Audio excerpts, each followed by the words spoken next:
Mopogore koda siasa mag masawa ni jagoro maduong' mar ODM Edwin Sifuna okoni dhi mar moko kuom mane gin jotelo mag ODM e sirkal kaka jotend migepe pok okelo lokruok mane jokenya dwaro.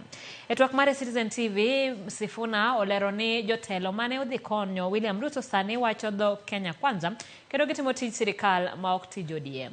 Okoni ODM pod biro medo kedo ne jopiny kendo kero sirkal tesre koting'o keto e tago maliet jotelo mane wuok e ODM kendo yudo lemo mag tend migepe e sirkand William Ruto.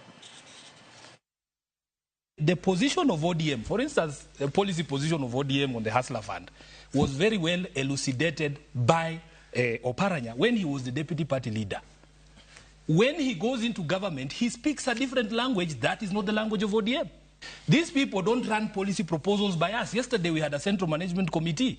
They didn't come to us saying the proposals like Wandai. Wandai was supposed to appear before my committee on energy this week on Tuesday to explain to us how he can be throwing bashes at home, yet Kenyans have no electricity. He ran away.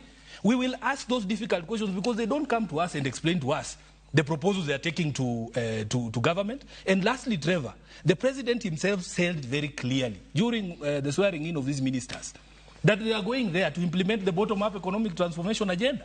That is not ODM's agenda. Those people are not there to do ODM's bidding. They are members of the Kenya Kwanza cabinet. I am telling you, even parachuting people like Wandai and the Sijui, Oparanya and Mbadi into government has not addressed the issues that have been raised by Kenyans. Those issues remain.